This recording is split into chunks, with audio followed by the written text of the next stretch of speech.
So here from the third module, we describe the technical details of LTE specifications, and we provide an overview of LTE radio interface. So as we know this overview and channel structure of LTE, in this we have introduction to LTE, following with the channel structure of LTE, downlink YFDMA radio resource, and uplink SCFDMA radio resource. So here before going into the topics, so I just wanted to know there are the following acronyms which are used in this module.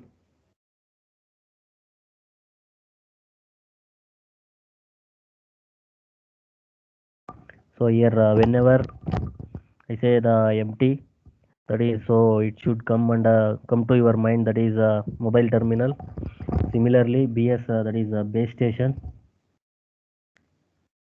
So third generation partnership project 3GGP, radio resource radio access network RAN, that is core network CN, UMTS terrestrial radio network access network, that is UTRAN. Next we have universal mobile telecommunication service, that is UMTS, evolved packet core EPC, evolved packet system UPS, evolved UMTS terrestrial radio access, that is EUTRA. Next we have evolved UMTS terrestrial radio access network, that is EUTRAN. Next we have radio network controller, that is RNC. We have E-Node B, that is evolved Node B. HSPA, that is high speed packet access. GERAN, that is GSM or Edge radio access network. HSDPA, that is high speed downlink packet access.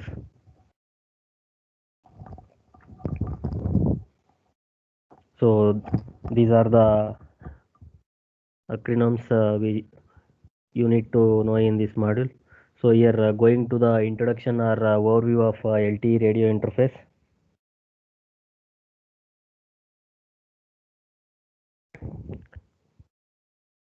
So here the radio interface of a wireless network. Whenever I say it is a radio interface of a wireless network, it is the interface between the mobile terminal and the base station. So here the radio interface of a wireless network. So it is the wireless network. It is the interface between the mobile terminal and base station.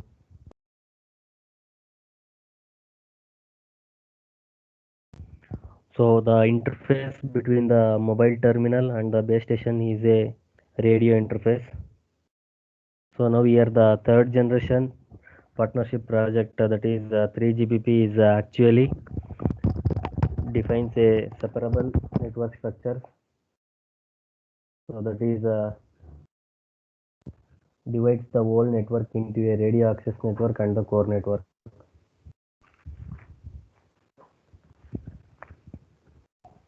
So which makes it feasible to evolve each part whichever we consider independently.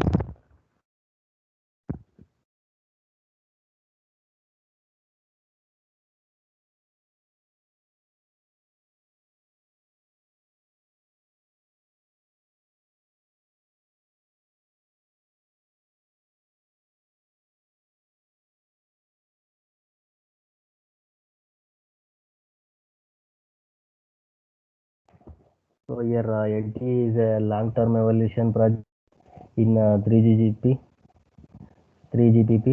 So here we know that the LTE comes under the project that is 3GPP, which is mainly focuses on the enhancement and enhancing the UMTS terrestrial radio access, that is UTRA. So the 3GPP main focuses on the develop of UTRNA. So that is 3G RAN, that is radio access network and mainly core network, which are developed within 3GPP and an optimized. This 3GPP is overall radio access architecture.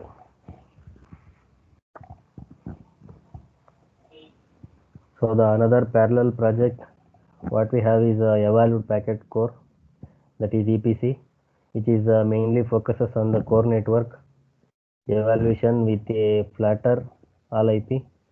That is the architecture which we have studied in the first module. So that is the IP architecture or flat LTE architecture. So flat it mainly focuses that is EPC mainly focuses on core network evaluation of all IP architecture and packet based architecture. So the complete packet system containing of LTE and EPC is called Evolved Packet System, that is EPS. So here if you have a complete system and a packet system which consists of LTE and EPC is called as Evolved Packet System.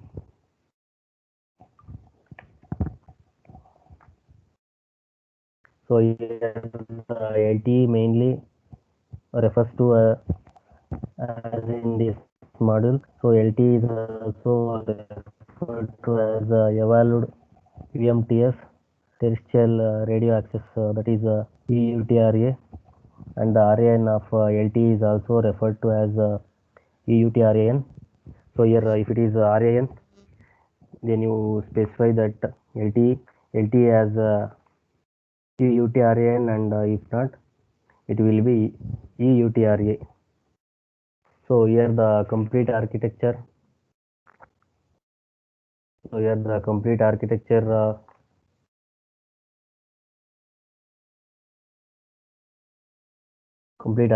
of RAN with respect to 3G and 4G is given in this figure. So here we can see the radio interface architecture of UTRAN and EUTRAN.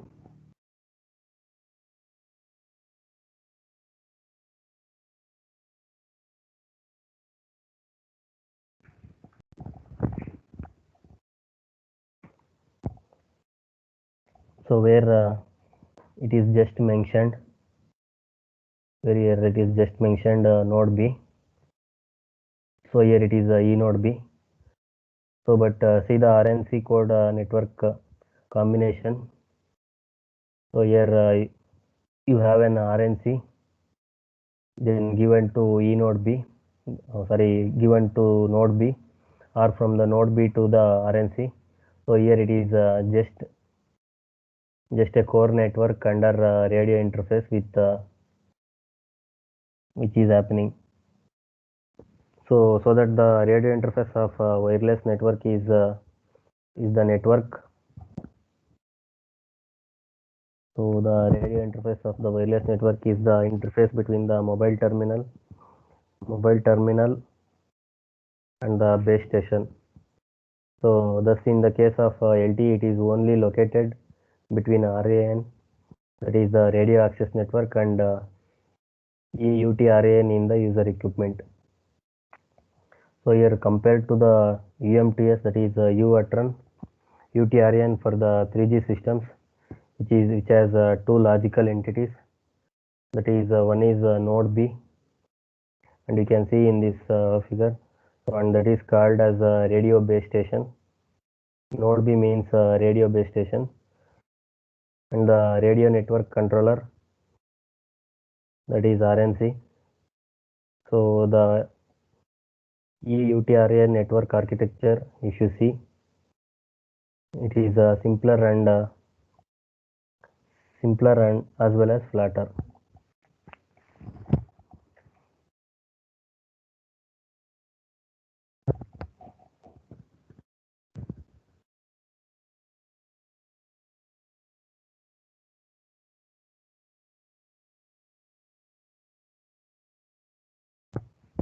So it is composed of one logical mode, that is evolved node B, that is E node B.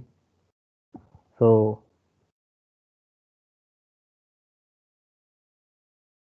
So there is one more nothing but it is given directly. It is given directly to the core network. So it has only one logical component or logical node. So here it has only one logical code or logical node. So the RAN architecture of UTRAN and EUTRAN has shown, which are shown is compared to the traditionally node B. So the eNode B supports the additional features such as, so here eNode B provides the additional features such as radio resource control, admission control and mobility management, which are originally contained in the RNC.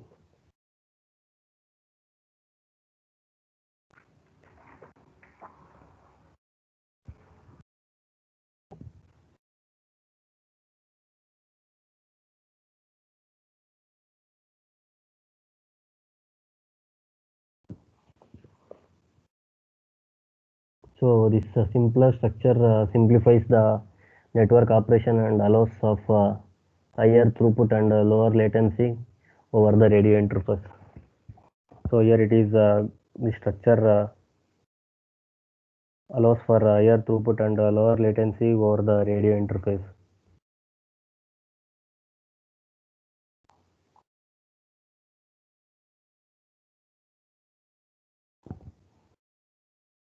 So here the LTE radio interface aims for a long-term evolution. So here it aims for the long-term evolution. So it is designed with a clean slate approach as opposite to high-speed packet access, that is HSPA, which was designed as an add-on to UMTS, is ordered to increase the throughput of packet switched services.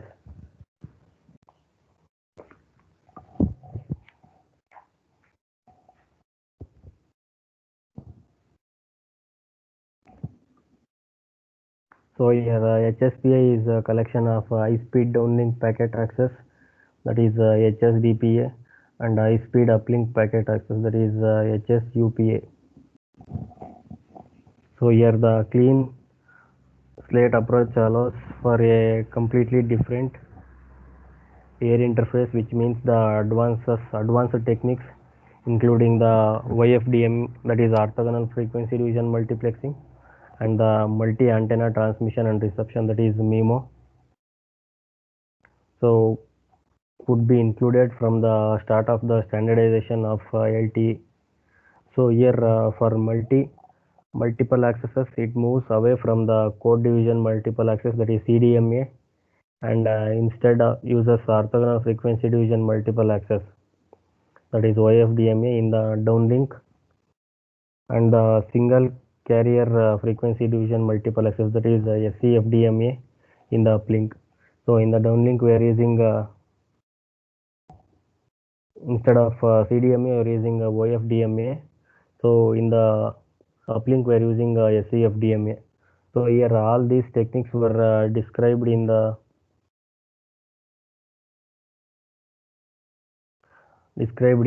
detail in the part 1, and so in the part 2 we have to assume a basic knowledge of wireless system, antenna diversity and YFDMA. So here in this chapter we're going to provide an introduction to the LTE radio interface, and we're going to describe the hierarchical channel structure.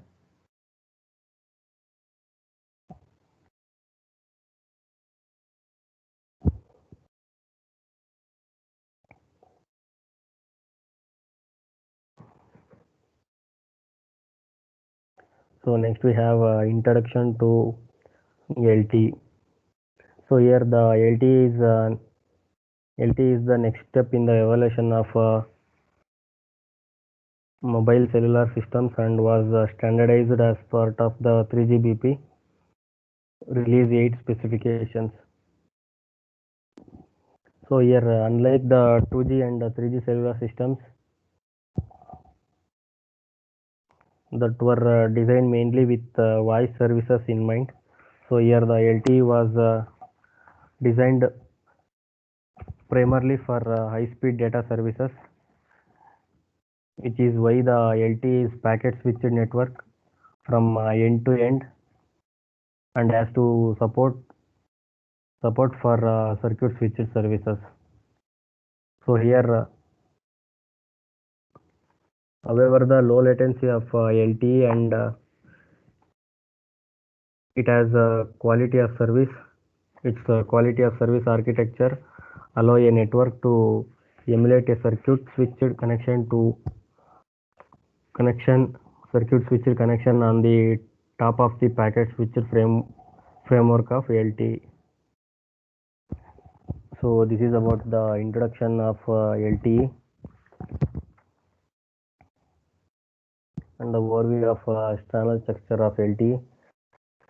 Next we have design principles. So design principles.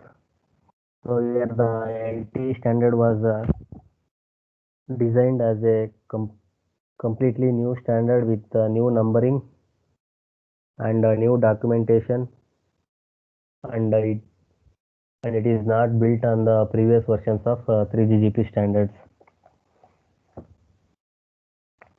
So here we are designing a completely new standard with a new numbering and new documentation, and it is not built on the previous versions of 3GPP standards.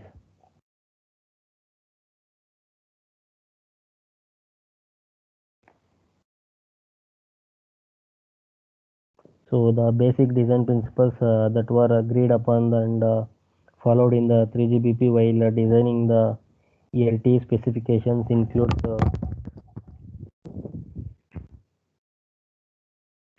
there are seven design principles. First one is network architecture. The second one is data rate and latency. And next we have performance requirements. So in that performance requirement, we have spectrum efficiency, mobility, coverage, and MS service. That is multimedia broadcast and multimedia service. And fourth one we have radio resource management. And the fifth one we have deployment scenario and coexistence with 3G. And sixth one we have flexibility of spectrum and deployment. And last we have interoperability.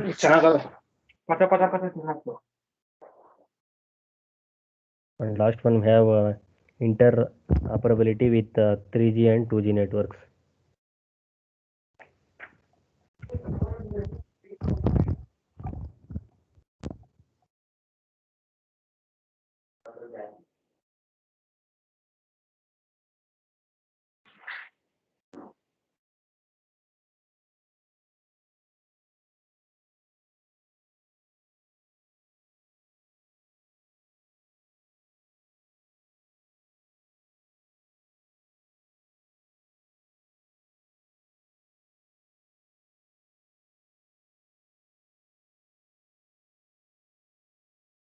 So here first we have network architecture. So here in the network architecture, unlike the 3G networks, so here the LTE was designed to support the packet switched traffic with support for various QoS classes of services.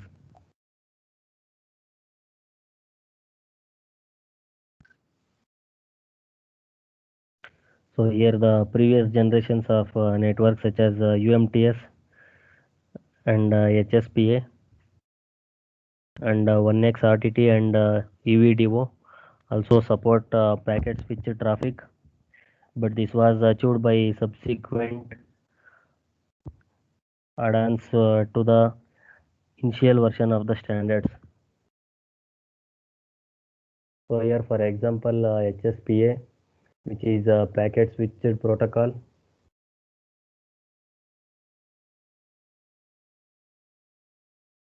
So which is a packet switched protocol, that is a packet switch over the air, was built on the top of the release 99 UMTS network, and as a result carried some of the unnecessary burdens of a circuit switch network. So here the LTE is different in the sense that is it is a clean state design and supports the for packet switching for high data rate services from the start.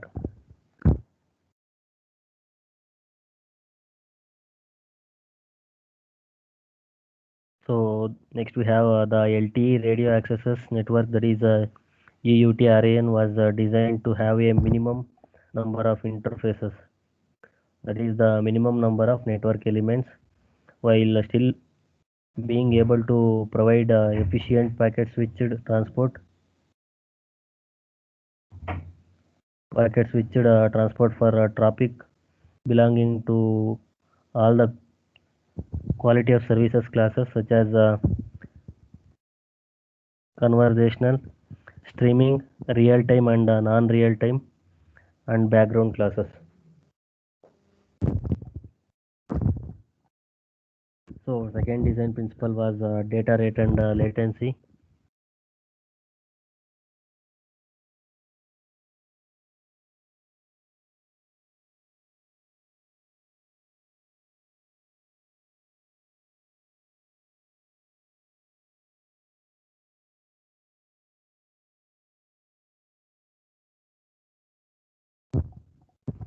So here next we have data rate and latency.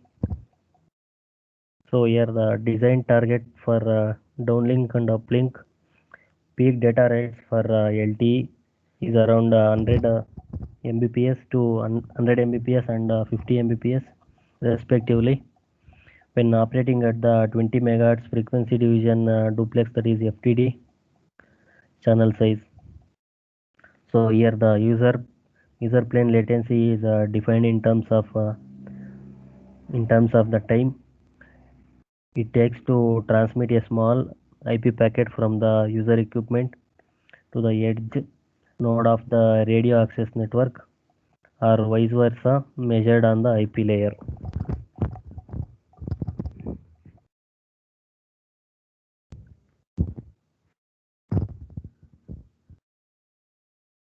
So here the target for one-way latency in the user plane is 5 milliseconds in an unloaded network. That is, if only a single user equipment is present in the cell. So here we have a target of one-way latency. The user plane is 5 milliseconds in an unloaded network. That is only if a single user equipment is present in the entire cell. So here for the control plane latency, the transition time from a camped state to an active state is less than 100 milliseconds, while the transition time between a dormant state and an active state should be less than 50 milliseconds.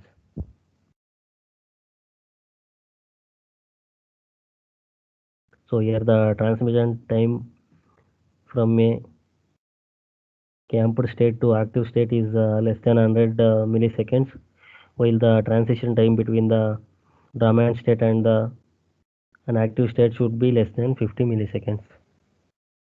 So next we have a third one. We have third design principle is performance requirements. So here in the performance requirements, the target performance requirements for the LTE are specified in terms of spectrum efficiency, mobility, and coverage. So and they are in general expressed relative to the 3GPP release 6 HSPA. So in that we have four different design principles. So first one is spectrum efficiency. So first one is spectrum efficiency. So here the average downlink user data rate and the spectrum efficiency target is 3 to 4 times that of the baseline HSDPA network.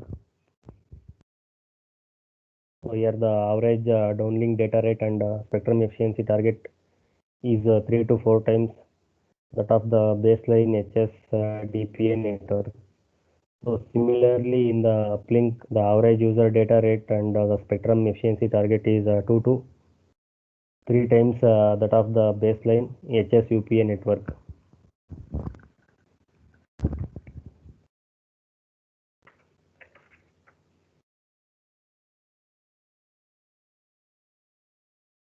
So HS DPA, as I already told, that is a high-speed downlink packet access, and HS UPA is a high-speed uplink packet access.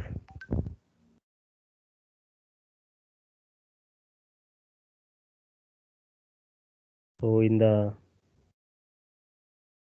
HSDPA, the spectrum efficiency target is 3 to 4 times. In HSUPA, the spectrum efficiency target is 2 or 3 times. So the cell edge throughput measured as the fifth percentile throughput should be 2 or 3 times that of all the baseline of HSDPA and HSUPA.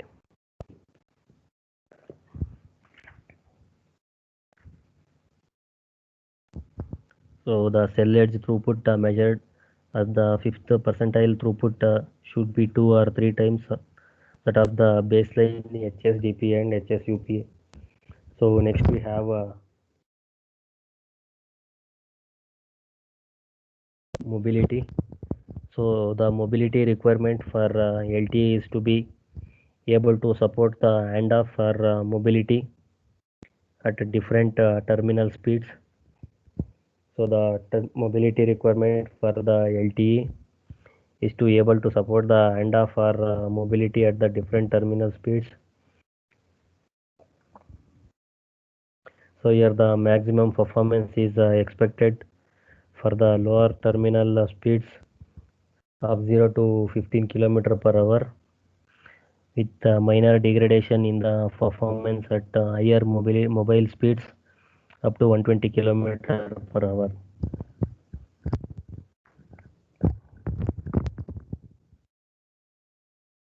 So here the maximum performance is expected for the lower terminal speeds of 0 to 15 km per hour, with a minor degradation in the performance of at higher mobile speeds up to 120 km per hour.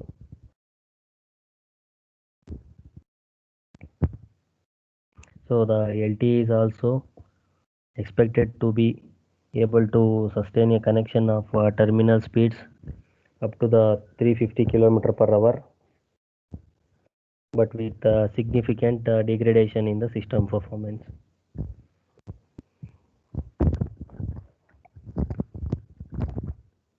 So next we have coverage. So for the cell coverage, so here the above performance target should be met up to the 5 km. So for the cell coverage, the target should be up to 5 km. So for the cell ranges up to 30 km, here a slight degradation of the user throughput is tolerated, and more significant degradation for the spectrum efficiency is acceptable, but the mobility requirement should be met. So here for the cell ranges up to 30 km, so here there is a slight degradation of the user throughput is tolerated, and more significant degradation for the spectrum efficiency is acceptable. So but the mobility requirement should be met. So here the cell ranges up to 100 kilometers should not be precluded by the specifications. Precluded by the specifications. So when the cell ranges from the 100 kilometers should not be precluded by the specifications. So in the last one we have MBMS service. So that is the LTE should also provide enhanced support for the multimedia broadcast and multicast service. That is MBMS compared to the ATRA operation. So it should provide the support for the multimedia broadcast and multicast service compared to the UTRE operations. And the fourth design principle we have is radio resource management. So here in the radio resource management requirements, which covers the various aspects such as enhanced support for end-to-end QoS, that is quality of services, efficient support for the transmission of higher layers, and which supports for load sharing or balancing, and policy management or enforcement across the different radio access technologies.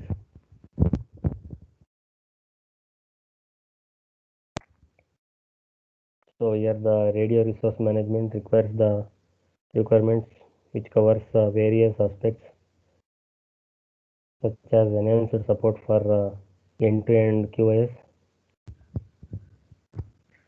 and the efficient support for the transmission of higher layers and support for the load sharing or balancing and policy management or enforcement across different radio access technologies. And the fifth design principle we are having is deployment scenario and coexistence with 3G. So here at the high level, the LTE shall support the following two deployment scenarios. So first one is the standalone deployment scenario. So here where the operator deploys the LTE either with no previous network deployed in the area or with no requirements for interworking with the existing UTRN or GRN networks. So we have in the standard deployment scenario. So here the operator deploys the LTE either with the no previous network deployed in the area or with no requirement for interworking with the existing UTRN or GRN networks. So second one we are having is integrating with the existing UTRN and GRN deployment scenario. So here the operator is already as either a UTRN or a GRN network deployed with the full or partial coverage in the same geographical area.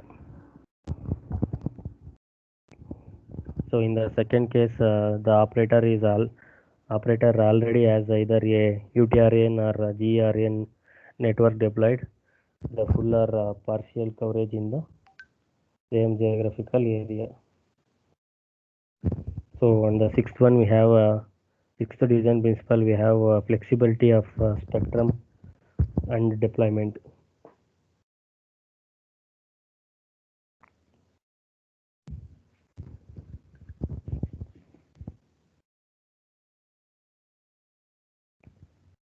So here, in order to become a truly global standard, the LTE was designed to be operable under a wide variety of spectrum scenarios, including its ability to coexist and share spectrum with the existing 3G technologies.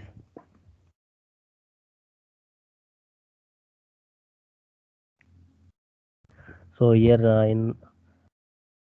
in order to become a truly global standard, so here the LTE was designed to be operable under a wide variety of spectrum scenarios, which including its ability to coexist and share spectrum with existing 3G technologies.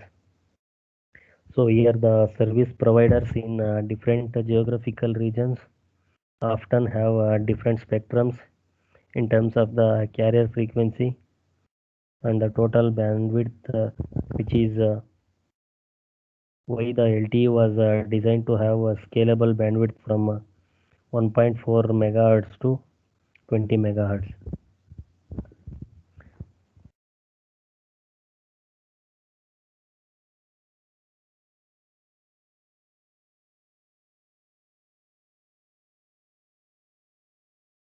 So here, in order to accommodate flexible duplexing, so the LTE was designed to operate in both the frequency division duplex and time division duplex, that is TDD modes.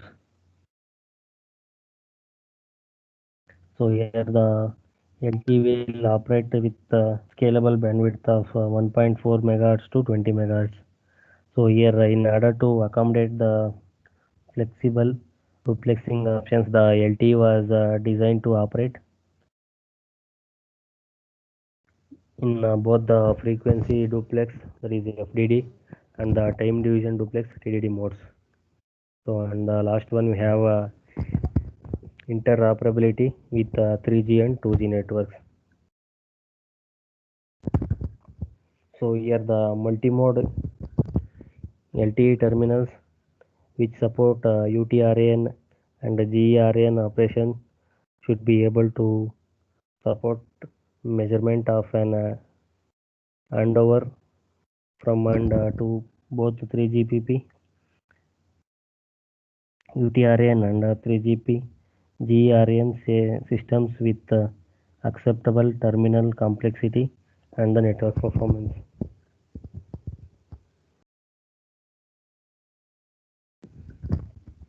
So here the multi-mode LTE which are going to support the UTRAN or GERAN operation that should be able to support the measurement of and the handover from and to both the 3GPP UTRAN and 3GPP GERAN systems with acceptable terminal complexity and network performance. So these are the 7 design principles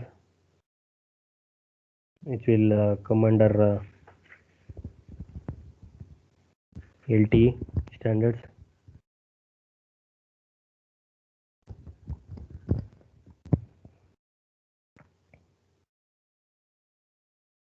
Is there any doubts regarding design principles?